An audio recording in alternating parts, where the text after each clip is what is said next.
بسم اللہ الرحمن الرحیم۔ حضرت علی شیر خدا رضی اللہ تعالیٰ عنہ نے یمن میں اپنے نمائندے کو خط لکھا اور اس سے درخواست کی کہ لوگوں کے ساتھ عدل و انصاف سے پیش آئے، اور آخر میں اس سے چاہا کہ 10 لائق ترین اور اپنے معتمد افراد کو ایک خاص کام کے لیے حضرت علی شیر خدا رضی اللہ تعالیٰ عنہ کے پاس بھیجے۔ اس نے 100 لوگوں کو منتخب کیا اور پھر ان میں 10 لوگوں کو جو سبھی سے اچھے اور افضل تھے انتخاب کیا۔ ان 10 لوگوں میں سے عبد الرحمن ابن ملجم مرادی بھی شامل تھا۔ جب یہ لوگ حضرت علی رضی اللہ تعالیٰ عنہ کے پاس پہنچے، ابن ملجم جو کہ شجاع فصیح و بلیغ تھا، اس کو ان لوگوں نے اپنا سخن گو بنایا تاکہ حضرت علی رضی اللہ تعالیٰ عنہ سے گفتگو کرے اور مداح میں اس نے جو شعر کہے تھے وہ پڑھے۔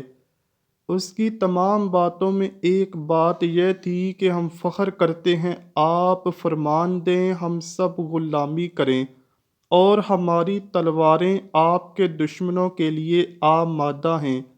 امیر المؤمنین حضرت علی رضی اللہ تعالیٰ عنہ نے بعد میں اس کو اپنے پاس بلایا اور فرمایا، تمہارا نام کیا ہے؟ اس نے کہا، عبد الرحمن۔ حضرت علی رضی اللہ تعالیٰ عنہ نے کہا، تمہارے باپ کا کیا نام ہے؟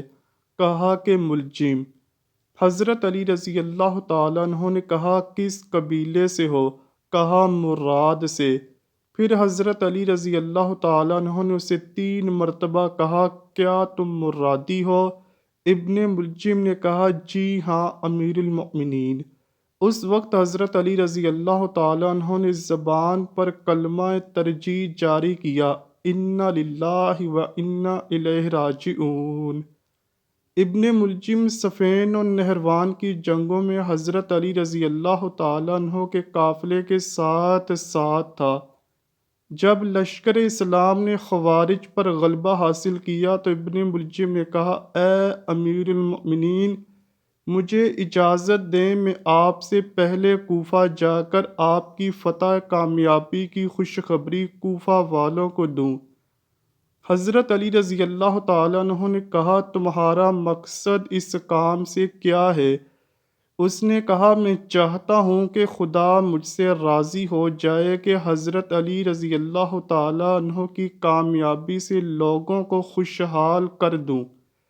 حضرت علی رضی اللہ تعالیٰ عنہ نے اجازت دی۔ اس نے ایک جھنڈا ہاتھ میں لیا، کوفہ کی طرف گیا، شہر میں داخل ہوا اور بشارت بشارت کی فریاد شہر میں گونجی۔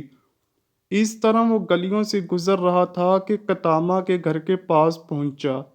یہ بہت زیادہ خوبصورت، حسین و جمیل اور دولت مند عورت تھی، لیکن بدکار اور فحاشہ عورت تھی۔ طبقات الکبریٰ جلد 3 صفحہ نمبر 35 پر ابن سعد لکھتے ہیں کہ جب قطامہ نے حضرت علی رضی اللہ تعالیٰ عنہ کی فتح کی خبر سنی تو ابن ملجم کو پکارا تاکہ وہ اپنے باپ اور بھائی کے بارے میں پوچھے۔ قطامہ اسے اپنے گھر لے گئی، عزت و احترام کیا، مہمان نوازی کی۔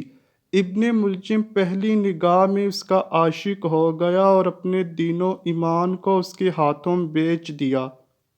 قطامہ نے اپنے باپ اور بھائی کے بارے میں پوچھا جو سپاہ خوارج میں سے تھے۔ ابن ملجم نے کہا، وہ سب جنگ میں ہلاک ہو گئے۔ یہ خبر سنتے ہی وہ رونے لگی۔ ابن ملجم اس خبر کو دینے پر پشیمان ہوا۔ قطامہ تھوڑی دیر بعد اٹھی اور دوسرے کمرے میں گئی، اپنے آپ کو آرائش و زینت سے سنوارا اور واپس آئی۔ اس کو دیکھتے ہی ابن ملجم کا دل لرز گیا۔ ابن ملجم جو شہوت و نفسانی میں اسیر اور اپنے اختیار کو ہاتھ سے دے بیٹھا تھا، قطامہ سے خواستگاری کی۔ قطامہ نے کہا، اگر مجھے چاہتے ہو تو میرا مہر بہت زیادہ ہے۔ ابن ملجم نے کہا، جتنا بھی ہوگا قبول کروں گا۔ قتامہ نے کہا زیادہ ہے، کچھ پیسے، جواہرات، مشک و عنبر، عطر وغیرہ۔ ابن ملجم نے کہا اس کے علاوہ اور کچھ؟ قتامہ نے کہا بہت سخت۔ پھر وہ اٹھی اور کمرے سے گئی اور اپنے آپ کو دوسری شکل میں آرائش کی اور واپس آئی۔ ابن ملجم جو جنون کی حد تک پہنچ گیا تھا کہا اور کیا چاہتی ہو؟ قتامہ نے کہا حضرت مولا علی کا قتل۔ ابن ملجم ایک دم لرزا اور پریشان ہوا۔ اس سے اگلے دن ابن ملجم کو اطلاع ملی کہ یمن میں اس کا باپ اور چچا مارے گئے ہیں اور اب وہ اپنے باپ اور چچا کی وراثت کا اکیلا مالک ہے۔ یہ سنتے ہی ابن ملجم یمن روانہ ہوا تاکہ بے تحاشا دولت لا کر قتامہ کے قدموں میں ڈال دے۔ وہاں پہنچ کر اس نے سب جائیداد کو فروخت کیا اور مال و دولت لے کر چل پڑا۔ راستے میں اسے ڈاکوؤں نے لوٹ لیا اور وہ سارا مال لے گئے۔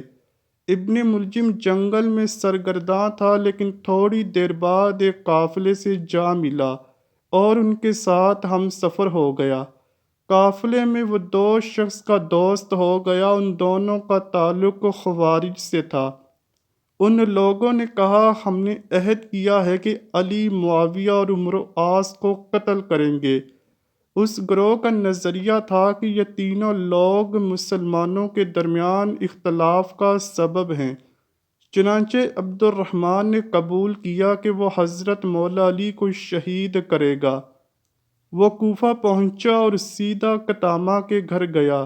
یہ فحاشہ اور خود فروش عورت اس کے لیے شراب لائی اور ابن ملجم مست ہوا اور پھر قتامہ کے پاؤں پر گرا اور اس کے وصال کی خواہش کی، لیکن قتامہ نے کہا جب تک حضرت علی کو شہید نہیں کرو گے تب تک ایسا نہیں ہو سکتا۔ ابن ملجم جو مجنون و پاگل ہو گیا، اس نے کہا ابھی جاتا ہوں اور حضرت علی کو شہید کرتا ہوں۔ قتامہ نے کہا اس طرح نہیں، بلکہ قتل کے لیے مقدمات ضروری ہیں۔ اس نے ابن ملجم کی تلوار لی اور کچھ پیسے دے کر اسے تیز کرنے کے لیے دیا۔ اس رات بد نصیب و بے حیا نے محراب مسجد کوفہ میں داماد رسول شیر خدا حضرت مولا علی پر وار کیا اور تلوار سے ایسا زخم لگایا کہ اس کے اثر سے 2 روز بعد جانشین رسول خدا وسیع مصطفیٰ شہید ہو گئے۔ کوفہ میں کوہرام مچ گیا، ابن ملجم کو گرفتار کر لیا گیا۔ حضرت امام حسن اپنے والد محترم حضرت مولا علی کی میت کو نجف اشرف میں دفنا کر واپس کوفہ آئے تو حضرت مولا علی سے پیار کرنے والوں نے حضرت امام حسن کو منبر پر بیٹھ کر خطبہ دینے کا کہا۔